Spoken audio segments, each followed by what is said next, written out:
व्यवस्था देखी और कुछ सवाल मैंने खड़े किए। स्वागत है। वो सवाल आप तक निवेदित करता हूँ।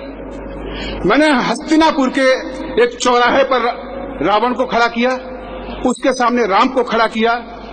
वो त्रेता नहीं, कलयुग भी जितना बीत चुका उतना आज की बात करता हूँ। राम का स्वभाव को उन्होंने रावण को देखा तो उसका वध करना उनकी नियत है। वाह। और मरना रावण की। इस बार राम ने जैसे ही दशकंधर को ललकारा है। वाह। इस बार राम ने जैसे ही दशकंधर को ललकारा है, तरकश से तीखे तीर लिए कांधे से धनुष उतारा है। वैसे ही विकल दशानन का आकुल विद्रोही मंडोला, वाणी में विस्फोटक भरकर वो राघव से ऐसे बोला, रावण पर बाण चलाने का हे राम उपाय नहीं करना। हे दशरथ नंदन सावधान, ऐसा अन्याय नहीं करना। वाह। तुम मर्यादा पुरुषोत्तम हो, करुणा निधान कहलाते हो, दुष्टों का करते हो विनाश, धरती से पाप मिटाते हो। दुनिया का सारा पाप ताप क्या मुझ में ही दिखलाया है? केवल मुझ पर ही बार बार तुमने धनबान उठाया है। पहले सागर उस पार मिली, फिर सागर के इस पार मिली। अपराध किया था एक बार पर सजा हजारों बार मिली। मैं रक्ष संस्कृति का स्वामी, मैंने तो अपना काम किया। हे आर्य पुत्र, नाहक मुझको इस दुनिया ने बदनाम किया। वाह। तुम नायक हो, मैं खलनायक। बेशक मुझ पर तुम वार करो, भारत के क्रूर दरिंदों का लेकिन पहले संहार करो। वाह, क्या कहने भाई साहब, जिंदाबाद। वाह। तुम नायक हो, मैं खलनायक। बेशक मुझ पर तुम वार करो, भारत के क्रूर दरिंदों का लेकिन पहले संहार करो। मुझ पे आरोप लगता है और मुझे हर पापी के एवज सामने खड़ा कर दिया जाता है उपमा में। ये वही देश है ना जो आज यहाँ तक पहुँच गया है कि पैदा हुई बच्चियां तक सुरक्षित नहीं है। वाह। आखिर मनुष्य की मानसिकता कितनी गिरेगी। रावण से तुलना मत करो। उसने कहा कि माना मैंने धर साधु वेश, वैदेही का अपहरण किया। वाह। लेकिन मर्यादा के विरुद्ध आगे न कोई आचरण किया। क्या बात है। सीता अशोक वाटिका रही, मेरा इतना ही नाता था।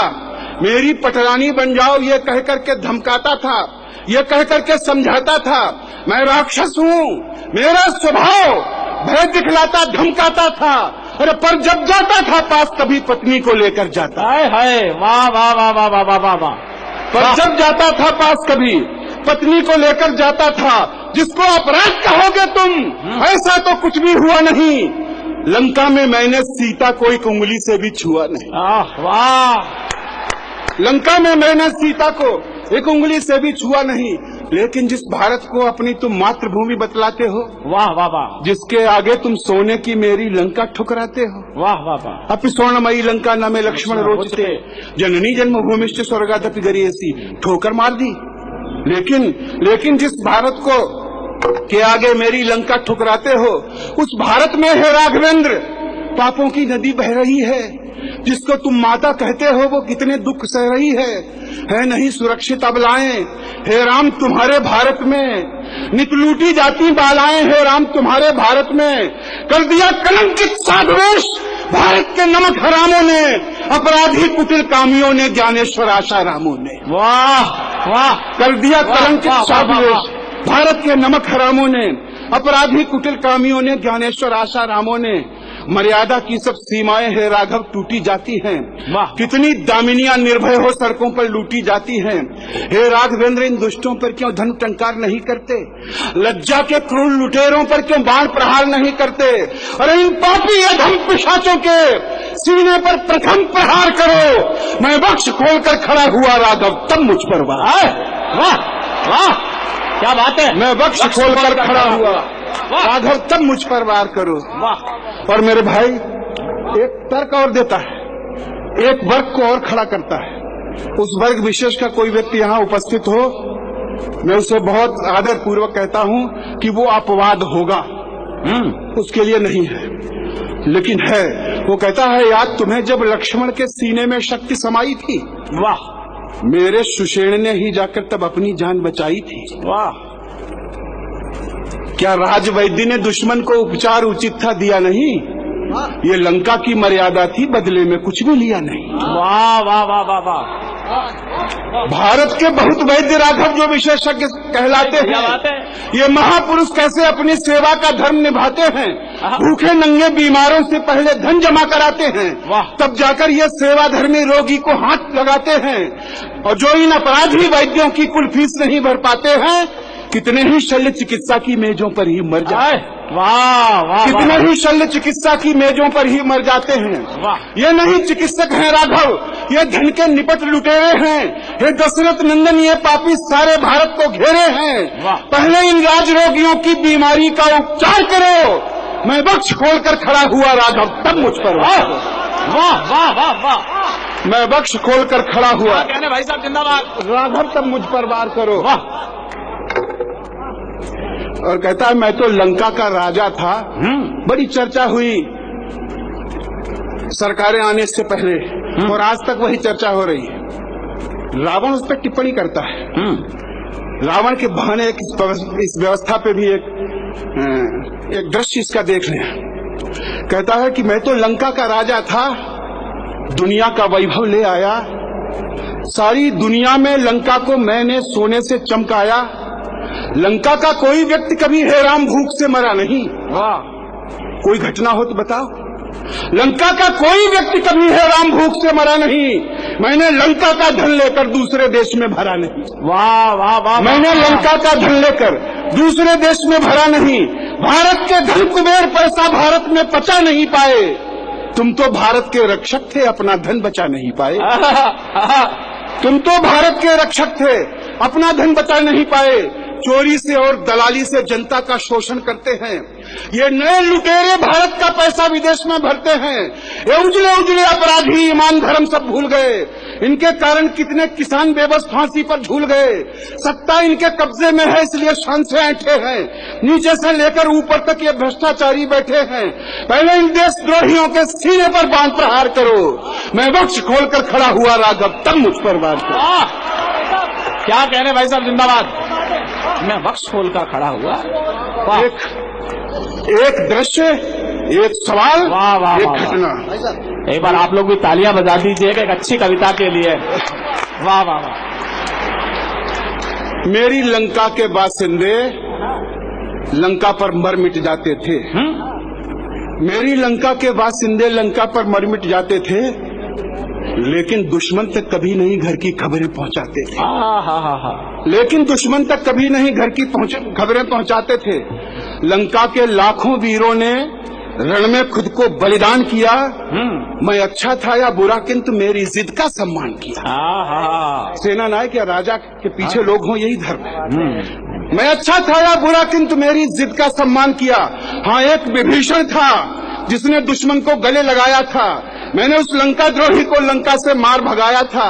भारत के कुछ गद्दारों ने दुश्मन से हाथ मिलाया है। हाय हाय, वाह वाह वाह। आतंकवादियों को घर में इन दुष्टों ने ठहराया है। घर घर विस्फोट बमों के हैं, आतंकवाद का साया है।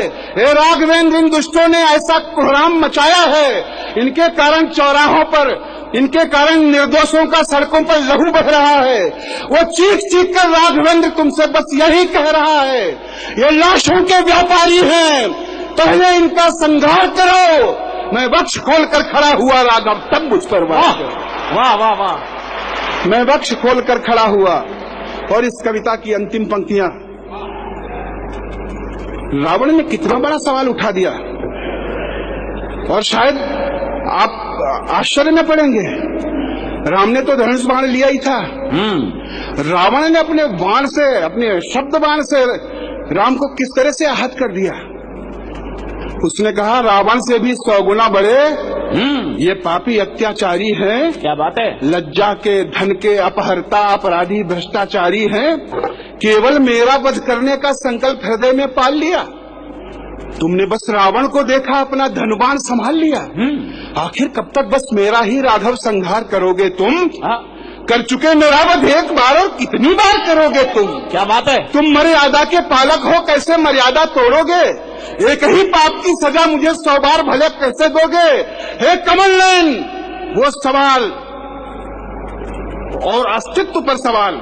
रावण कहता कि हे कमल नयन, हो सावधान, अवसर है नैन भिगोने का। कुछ लोगों को विश्वास नहीं है राम तुम्हारे होने का। हाय वाह वाह वाह वाह वाह वाह वाह। इस देश में करुणानिधि जैसे कितने लोग हैं। क्या बात। कुछ लोगों को विश्वास नहीं है राम तुम्हारे होने का, कुछ लोगों को विश्वास नहीं है राम तुम्हारे होने का। हे राघवेंद्र, इन लोगों को अपनी पहचान कराओ तुम, अपने धन की टंकारों से अपनी पहचान कराओ तुम। भारत माता की पीड़ा का उपचार नहीं होने वाला, मेरा वध करके भारत का उद्धार नहीं होने वाला। पहले इन नीचों से अपनी धरती का हल्का भार करो। मैं वक्ष खोलकर खड़ा हुआ राघव, कुछ करवा। बहुत बहुत धन्यवाद आपको। कात्यायन की अच्छी कविता के लिए मैं चाहता हूं पूरा सदन जोरदार तालियां बजाए एक अच्छी कविता के लिए जो मेरे बड़े भाई नरेश कात्यायन ने सुनाई है। और वो कविता नहीं है, कविता के माध्यम से एक अनेक जगह का सरसंधान उन्होंने किया है। एक रावण का वध नहीं है ये, इस समाज के अनेक रावणों की तरफ इशारा है। बड़ी पुरानी पंक्ति नरेश भैया मेरे जहन में आ गई है। किस रावण की बाहें काटूं, आपकी तालियां कमजोर ना पड़े नरेश भाई के लिए। किस रावण की बाहें काटूं, किस रावण का शीश उड़ाऊं, घर घर रावण पग पग लंका, इतने राम कहां से लाऊं। घर घर रावण पग पग लंका, इतने राम कहां से लाऊं। शौर्य की इस आवाज, इस व्यवस्था के खिलाफ लिखने वाली कलमें, मैं कई बार सोचता हूं जब व्यवस्थाओं की दुर्गतियां न होंगी, जब इस समाज में विसंगतियां न होंगी और राजन राजन जैसे बड़े कवि को यह न लिखना पड़ेगा कि वतन की जो हालत बताने लगेंगे तो पत्थर भी आंसू बहाने लगेंगे। कहीं भीड़ में खो गई आदमियत, उसे ढूंढने में जमाने